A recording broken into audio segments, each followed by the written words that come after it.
and welcome back to Let's Play Jane's Fighters Anthology as we continue with the mission showcases, or the aircraft showcases. So today will be the second part of the X-32 F-35 showcase, and this one's going to be lengthy, so buckle in. That's the beauty of living in the modern era with the internet and such, is that information is really easy to come by. So for a lot of these modern aircraft, at least for Western ones, there's a ton of information available for them. Okay, so let's set up our mission first, though.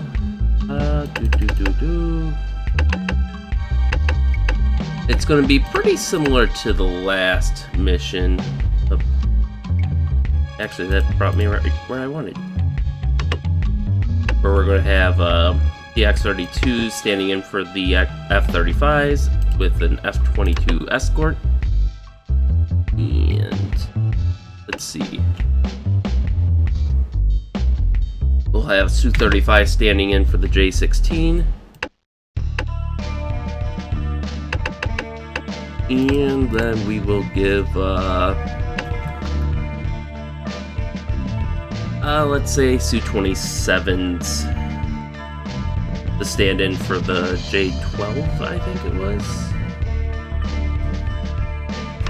There we go.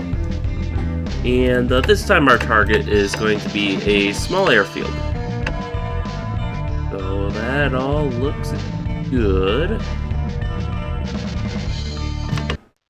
Alright, so we're going to probably stick with the default loadout again, or at least my default loadout. Depends on what we can get in here. Yeah, I was really hoping we could get those in, but guess it's not to be. JDAM? Oh, that's a question. Is a 1,000-pounder going to be this? Yeah, we can't fit any of those in. Fuel air bomb. Or no, those are the. See, I see Fab and I think fuel air bomb, but no, these are the Russian dumb bombs.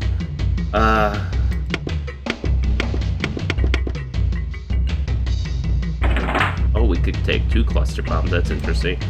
But we'll probably just take the 2 500-pounders. I'd really like it if we could take even one of these 3 packs, but unfortunately the game doesn't seem to let us. So with that, let's dive into the mission.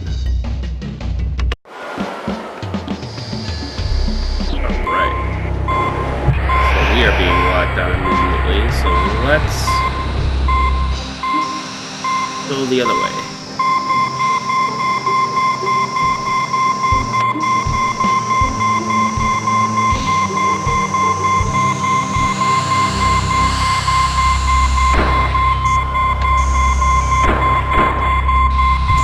And thrust up.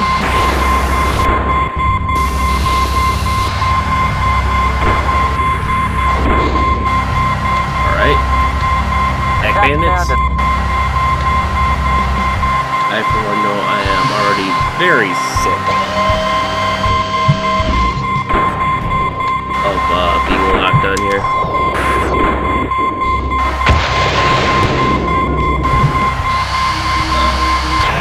Alright, time for more evasive action. Another one. Missile launch. Missile launch. I think we managed to successfully dodge the worst of it now. Missile launch. Missile launch. Missile launch. Alright, looks like some of our stuff hit. Missile launch. Missile launch. What we got here? You're closest. Oh, we lost the wingman. But these guys are no joking matter.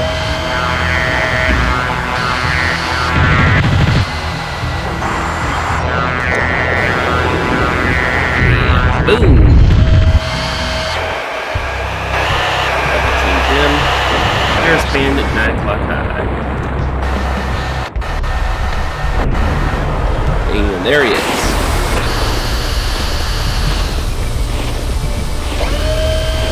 Open up those bay doors. Looks like he's just out of range. F-22 is softened up and knock them down completely.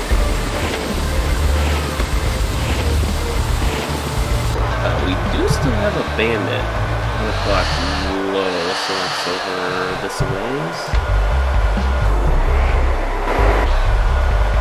Oh, the airfield, of course. Okay, so Attack structures. we will be knocking out this airfield now. I presume this is the small airfield they made reference to. The F-22s, I'm sure, will take care of the aircraft, no problem. Although we should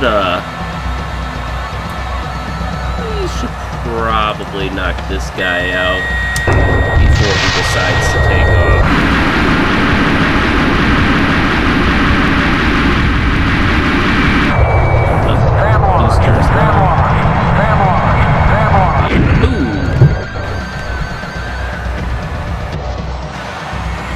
I suppose we should help take out some of the air defenses for our wingmen.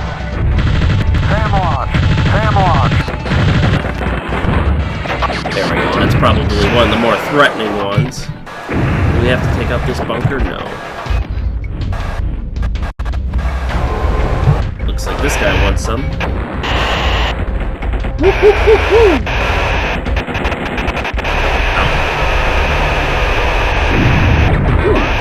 Damn, that hitbox is big.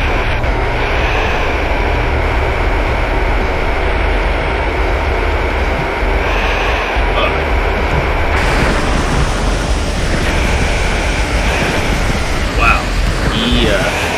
He really fucked this up. Oh, come on! That is ridiculous hitbox. Alright, so, we're not going to be landing today. Sam launch. Oh my god. Well, what are the objectives? Just the hosses? I guess.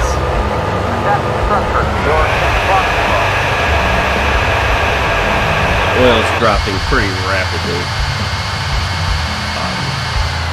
Nothing much we can really do about that, though. You deleted.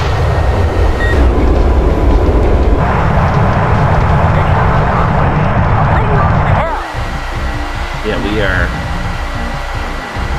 Oh my god.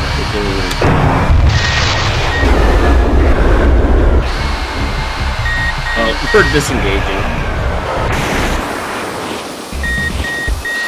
I don't even know if that hit, but we're out of here. So I think we lost at least 2 wingmen. No, it didn't. What the hell? Is there 2 Mavericks at that guy? Oh wow, we lost 3 wingmen. Jeez, this is not an impressive showing to me.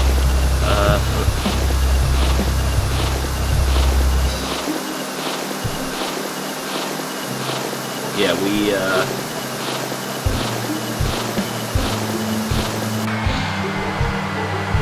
engine overheating. How close are we?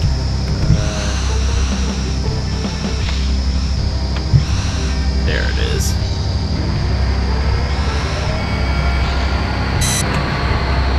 Engine on fire. Alright. We're gonna have to put her down.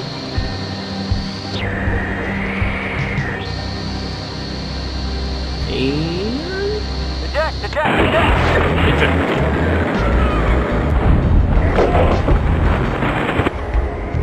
Wow, that was... Some of that was bullshit, I'll say. Apparently, the Astobal in this has a huge hitbox. Because, I mean, like, the bullets were way off from where I was.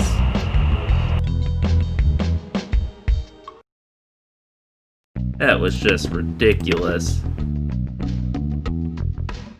So we have the flanker and a ZSC-23 to our credit. Our wingman has a Haas.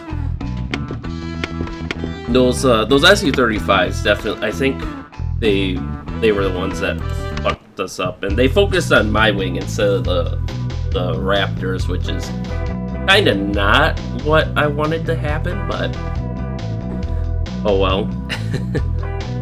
In any case, here we can just X-32 Astival, set up another quick mission, so I actually have time to let's see.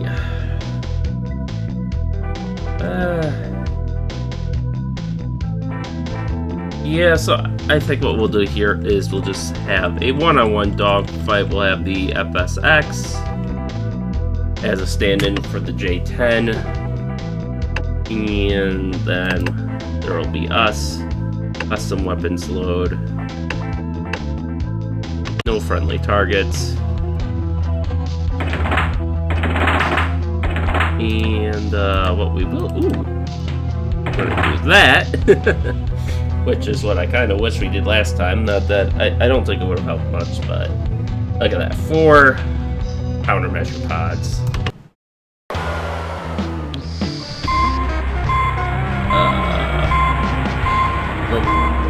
That's what. Oh yeah, we are loaded to the brim with countermeasures here.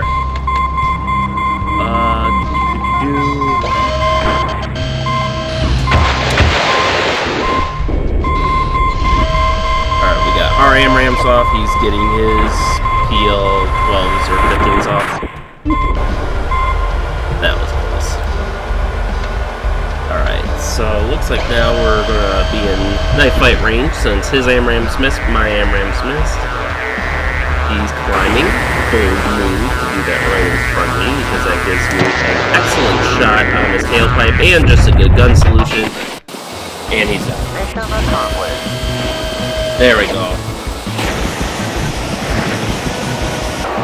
Alright, so now we will lock in for the nearest friendly airbase, which should be right up ahead. I think that's it, somewhere around there.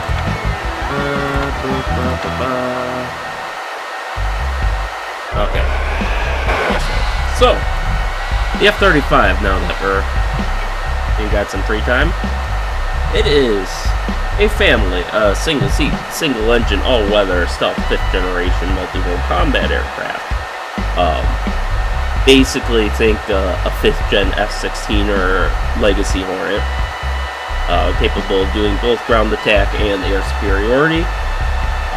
The primary contractor is Lockheed Martin, but there's a lot of subcontractors in this project, including Northrop Grumman. Pratt & Whitney does the engines, and BAE Systems. And there's 3 main variants. The F-35A, which is the conventional takeoff and landing variant. That's the baseline variant, if you will. Nothing special about it. It's literally just a 5th gen F-16, essentially.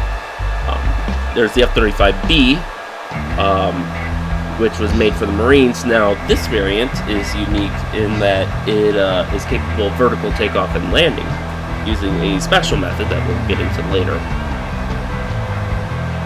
And then there's the F-35C, which is similar to the A, but has modifications for carrier operation, which I believe includes, strength and landing gear, strength and fuselage, larger wings, and I think improved fuel or increased fuel storage as well. But I'm not 100% sure on that one. And these all descend from the Lockheed Martin X-35, which was the Lockheed Martin competitor to the Boeing X-32 during the Joint Strike Fighter program's development phase. And the official name for the F-35 is the Lightning II, but apparently it's been pretty unpopular, so Air Force pilots have called it the Panther instead. And development is funded primarily from the United States, but also from Tier 1 program members, which includes other NATO countries and close allies, including the United Kingdom, Italy, Australia, Canada, Norway, Denmark, and the Netherlands. I believe Japan might be a Tier 2 then, but Turkey used to be a member of this program until they but all the issues that the U.S. and Turkey have had lately have led to Turkey's withdrawal, we'll call it, from the program, which actually caused problems for a little while because Turkey, part of this program, in addition to cost sharing, was, each country was allowed to basically have their own contracts for building it. So there are some parts that were only available or that were exclusively made from Turkey that they had to replace.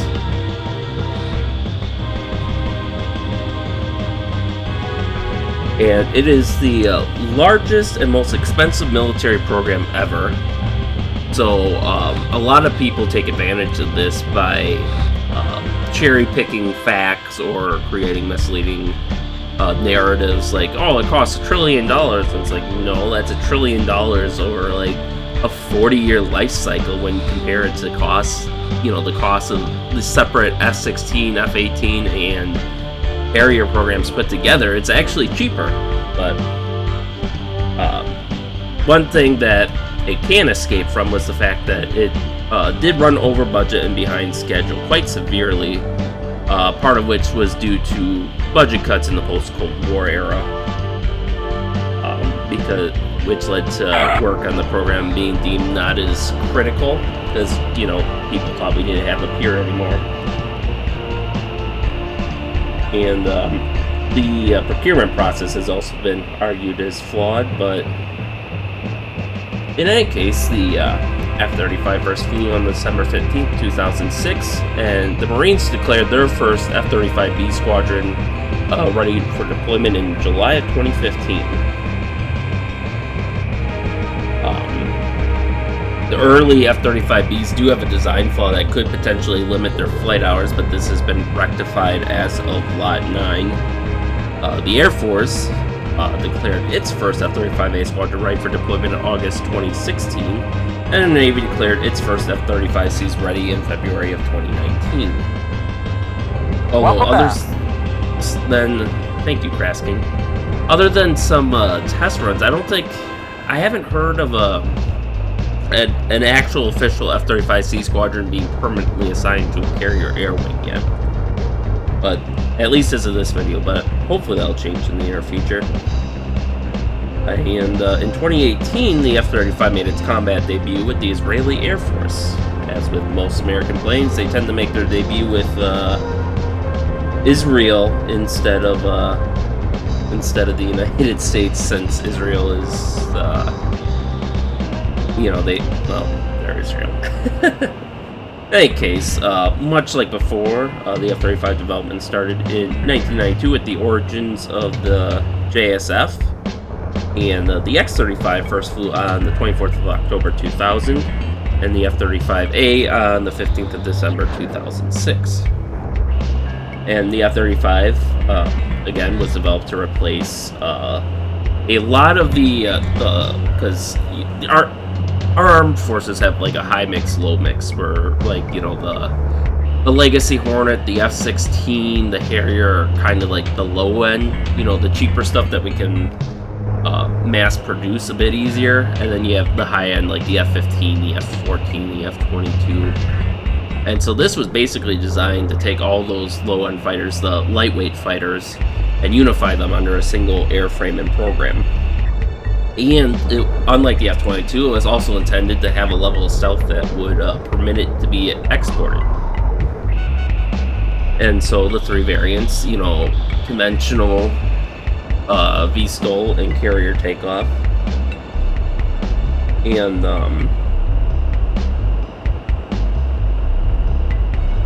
again, this program has received a lot of criticism. At one point, the effective commonality between all three variants is only 20%, even though the design is supposed to have up to 80% commonality.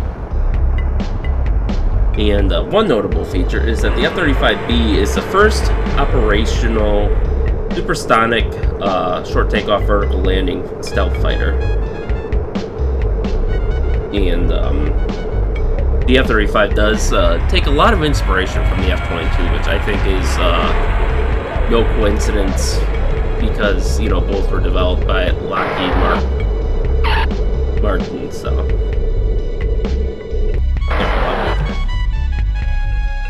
and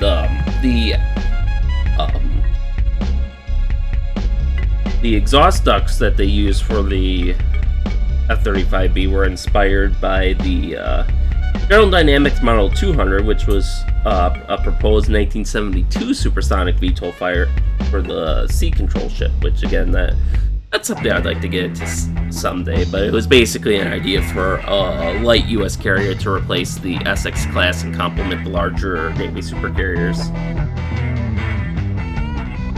And Lockheed Martin is trying to advertise the F-35 to replace the F-15 as well, but I think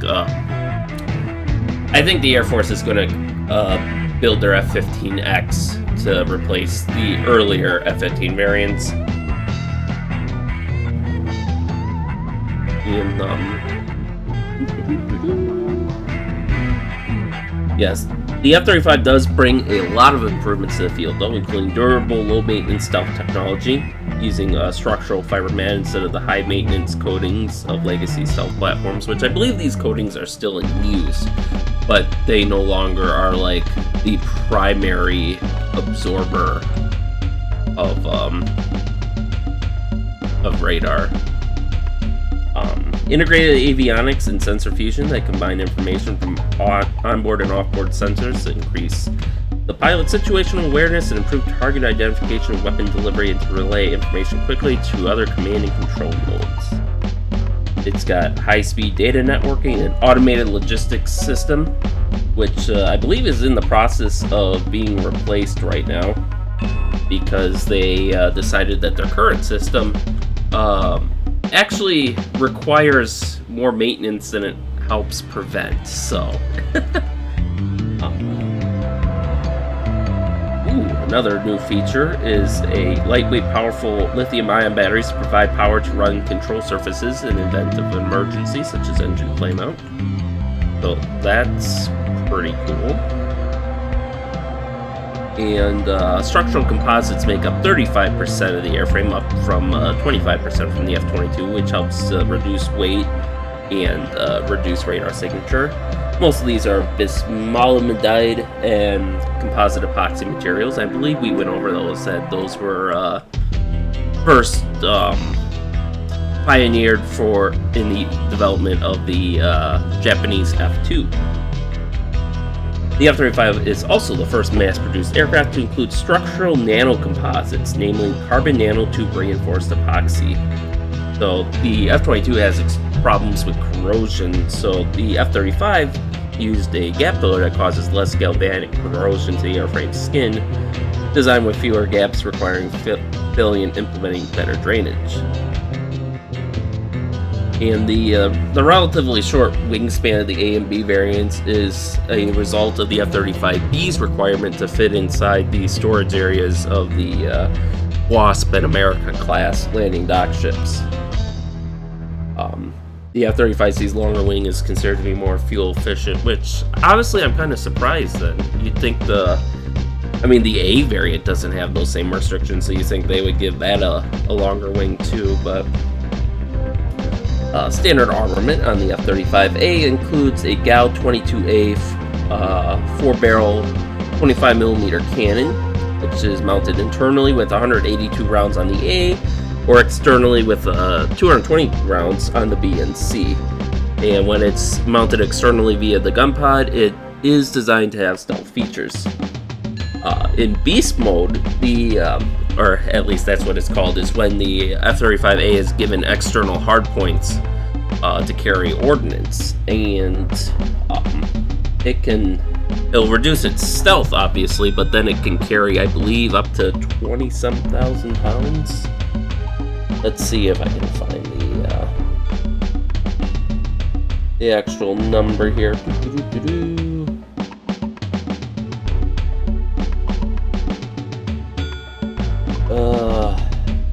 Article is huge.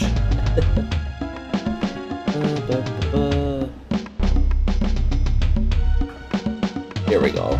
6 external pylons with a capacity of 15,000 pounds and 2 internal bays with a capacity of up to 5,700 pounds, for a total weapons payload of 18,000 pounds. I believe this is for the A variant.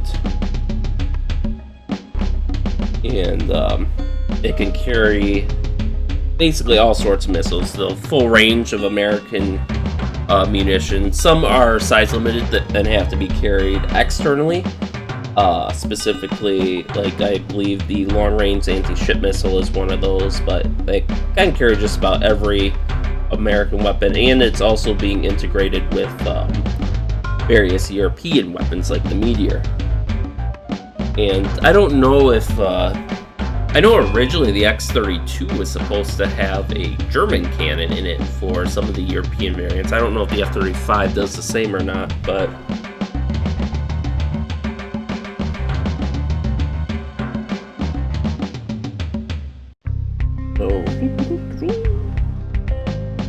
and on their internal weapons bay, they have 4 stations, which, this is the criticism that a lot of people get wrong. They're like, oh, the F-35 can only carry 4 weapons internally. Ugh. It's like, well, yeah, but that's only for, like, the opening day of the war, you know, so it doesn't compromise stealth. Once we gain air superiority, then it can carry as much as any legacy aircraft. But, with... you know, but they can operate on that first day of the war deep in enemy territory without having to worry about being shot down as much as the other aircraft. You know, what good is carrying 20,000 pounds if you can't get it to the target? So that's a lot of that's a criticism I think a lot of people get wrong.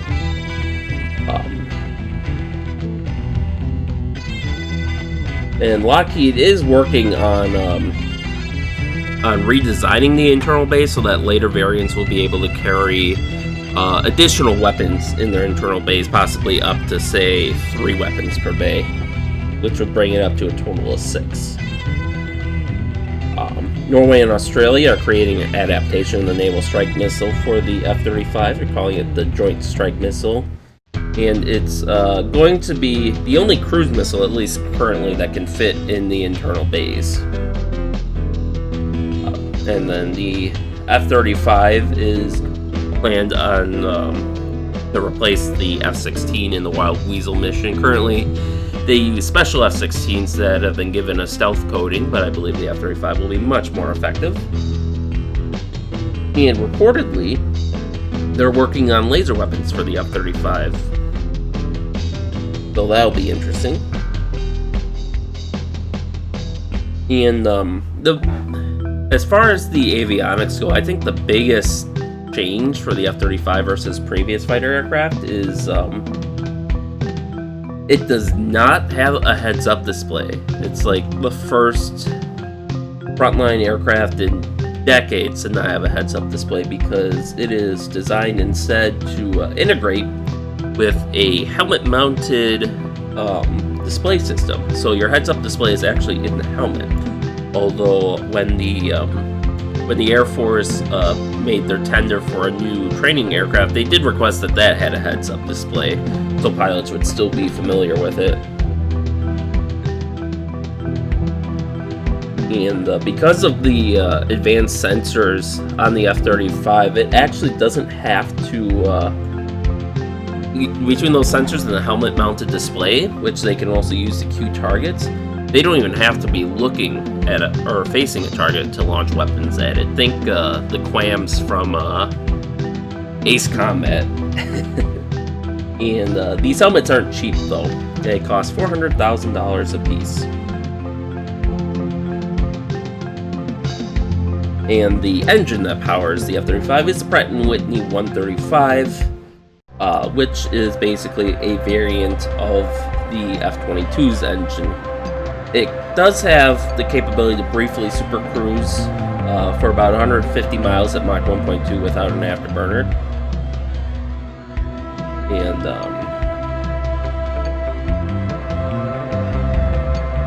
the maximum speed, at least publicly released, of the F-35 is over Mach 1.6. I don't know if that's loaded, unloaded, clean, half fuel, full fuel, but it's roughly comparable to legacy fighters like the F-16 and the Legacy Hornet, and certainly much faster than the Harrier. And it's actually also considerably heavier than the aircraft it replaces, at about 60,000 pounds max takeoff weight. Now, the F-35B is outfitted with the Rolls-Royce lift system, which was developed by Lockheed Martin and Rolls-Royce, which is based on technology used from the Yak 141 project. Lockheed Martin entered into a partnership with Yakolov after the Cold War to help them develop it, but then the project ended up getting canceled by the Russian government because of lack of funds. But Lockheed Martin still got access to the technology, so they refined that and also used a system similar to the German VJ101DE to create the F-35B's Ross vectoring system.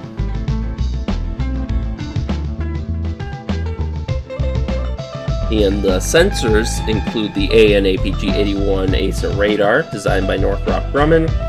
It also has a electro-optical targeting system, which provides 360-degree awareness thanks to multiple sensors located around the aircraft, which feeds directly into the helmet-mounted display, allowing the pilot to see through the aircraft at any angle. It also is capable of mounting a sniper advanced targeting pod, which has been modified with a reduced radar cross-section. An ASQ-239 Barracuda system, which is an improvement of the F-22's AN/ALR-94 electronic warfare suite. And currently, Lockheed Martin is developing a more advanced version of the electro-optical targeting system, since the original is based on 90s technology that will replace and provide even greater resolution. And that system is known as the AN/AQ-37 distributed aperture system, which also acts as a missile warning system to alert the pilot to if it spots a missile heading towards the aircraft.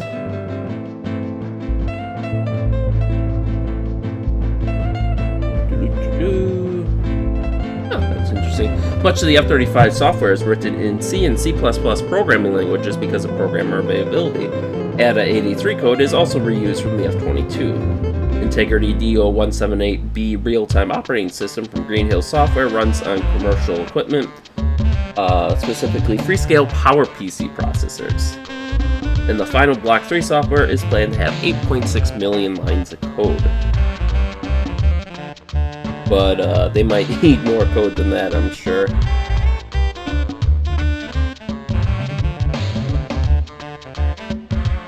And it's possible that the F-35 could become a platform for the next generation jamming pod that currently is in development for the Growler. Which, to me that just makes sense. If you're going to use it for Wild Weasel, you gotta load up on jammers and arms. Now, while stealthier than most legacy fighters, the F-35 isn't quite as stealthy as the F-22. It's a bit less stealthy than that, particularly from the rear aspect, as there's not as much care taken for the engine to make it stealthy. Specifically, you'll notice that this one has a stealthy one. You see how it's square, kind of like, or rectangular like the F-22 engines. However, the F-35 engine has a round exhaust, much like the legacy fighters it replaces, which isn't quite as stealthy. And what stealth it does have is primarily focused more on targeting radars such as X-band rather than the entire spectrum, but it's still enough to let it get in close. Now, unfortunately, as a result of its powerful engine, the F-35 is about twice as loud as an F-15 at takeoff and up to 4 times as loud during landing, which acoustics normally isn't used to detect aircraft too much, but obviously if you're doing something in the dead of night, no emissions free, people might hear loud noises and report that to the government, which could cause them to go on alert. But really where this impacts the F-35 is in basing, because apparently people don't like living next to fighter jets. I'm being serious here. I don't understand why. I would love the opportunity to live right next to a Navy base or an Air Force base where fighter jets took off every day. You know, sometimes I even pull up a video on YouTube, like a couple hour long video of just, you know, carrier flight ops and fall asleep to that. So, but apparently some people don't like that. So they've made efforts to quiet it, and now the that original statement was in 2008. In 2009, they did more testing and said it was about comparable to the F-22 and the Super Hornet, or the F-16 currently. And the first F-35A was rolled out on February 19, 2006 at Fort Worth, Texas, and it completed its maiden flight on the 15th of December 2006. The first F-35B made its maiden flight on 11th of June 2008, piloted by a base systems test pilot, actually. And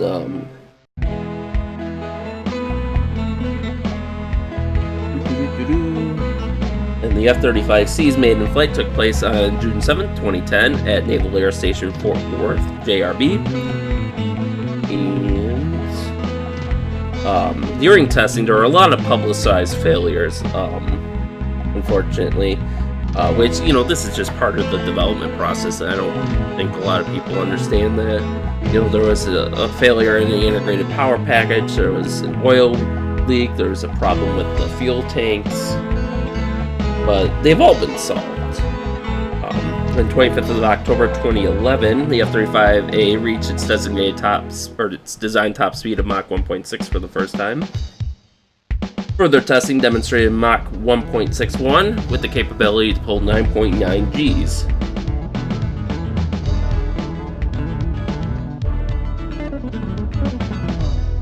On October 6, 2012, the F-35A dropped its first bombs, and 3 days later launched its first AMRAAM missile. On 28th of November 2012, an F-35C performed a total of 11 weapons releases, including GBU-31 JDAM and GBU-12 paved way from its weapons bay in the first weapons release from the F-35C.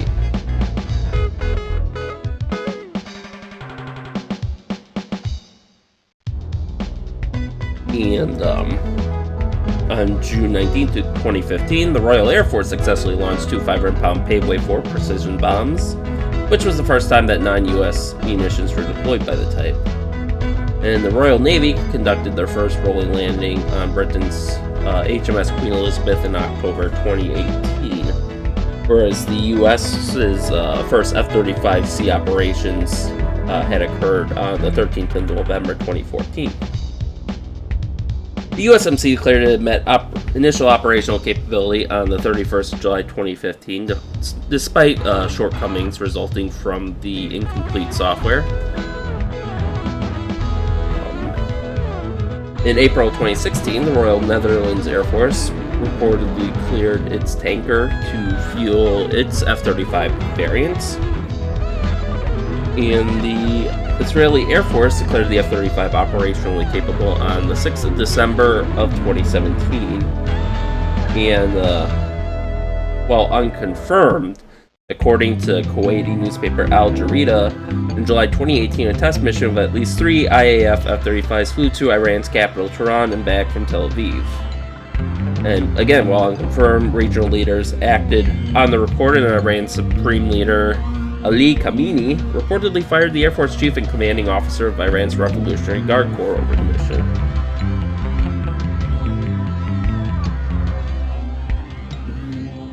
And the Israeli Air Force has said that their service has employed their F-35Is, which is the Israeli-specific variant, in 2 attacks, making the first combat use of the F-35 by any country. And others claim that they've flown it all over the Middle East, with photos showing F-35As flying over Beirut in broad daylight. On the 27th of November 2018, a Marine Corps F-35B attacked the Taliban target in Afghanistan, which is the first U.S. combat deployment. It had taken off from the amphibious assault ship USS Essex in the Arabian Sea. And on 15th of April 2019, the Air Force deployed F-35As to El Dhafra Air Base in the UAE for their first Middle East deployment. And in 27th of April 2019, Air Force F-35As were first used in combat in an airstrike on an Islamic State tunnel network in northern Iraq. The first combat use of the RAF F-35B was reportedly undertaken as armed reconnaissance flights searching for Islamic State targets in Iraq and Syria on June 25, 2019. And in July 2019, Israel reportedly struck Iranian targets in Iraq twice with their F-35Is.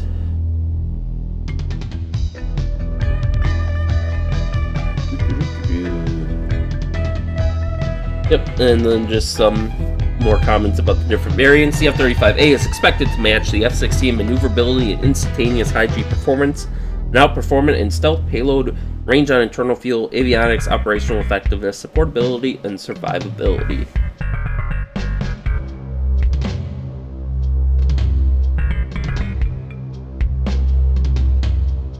And the F-35B is a bit more limited, but it obviously outclasses the Harrier in literally every category, I think. And then likewise, the F-35C is designed to completely outclass the Legacy Hornet, the ABCD Hornets. The Canadian F-35 is the CF-35, although Canada has been kind of in and out of the program. Trudeau withdrew from it, but now they're looking at joining it again, so we'll see where that ends up, because God, do they need a replacement for those Legacy Hornets. Even the Navy and Marine Corps don't want to use the Legacy Hornets anymore, so. And theirs, I think, are based off of the AB Hornets. And actually, there is already a study for upgrades for at least the F-35A, which will be called the F-35D. And placing my bets here, folks, I'm going to bet that the upgraded B variant will be the E, and the upgraded Navy variant will be the F. As far as current operators of the type, these include the F-35A is operated by the Royal Australian Air Force, the Israeli Air Force, the Japanese Air Self-Defense Force, the Royal Norwegian Air Force, the Royal Netherlands Air Force, and the Republic of Korea Air Force. The F-35B is currently operated by the Royal Air Force and the Royal Navy, although Japan has been looking into a purchase of the F-35B to equip their helicopter carriers. The Italian Air Force also operates the F-35A, with the Italian Navy operating the F-35B, and then the United States operates all three variants across the Air Force, Marine Corps, and Navy. And that's a lot of information, and I skipped over a ton too. But I mean, it's just, that's modern development, is you can just spew out information like this. So I'll try to have something more condensed next time when we go over the F-22. But we did it in our one-on-one with the J-10 proxy. We beat them, so I think it's safe to say that the F-35 will be around for a long time. And perhaps if I ever get to doing any Command Modern Operations content on this channel, which I'd like to do someday, I think the F-35 will feature prominently in that. But that's all for today. Next time, we'll be doing the F-22 Raptor, the B-2, and I think that does it for American aircraft. So then we would move on to the single missions for the Russian campaign, and then we will start the last vanilla campaign in the form of the Baltics campaign. So I know this was a long episode. Hopefully, if you're not a fan of long episodes, hopefully they'll get shorter once we're done with the showcase missions, and they'll just be, normal missions. But if you do enjoy it, then thank you. Thanks for sticking through this, and with that, thank you all for watching, and stay tuned for next time, and we'll see you then.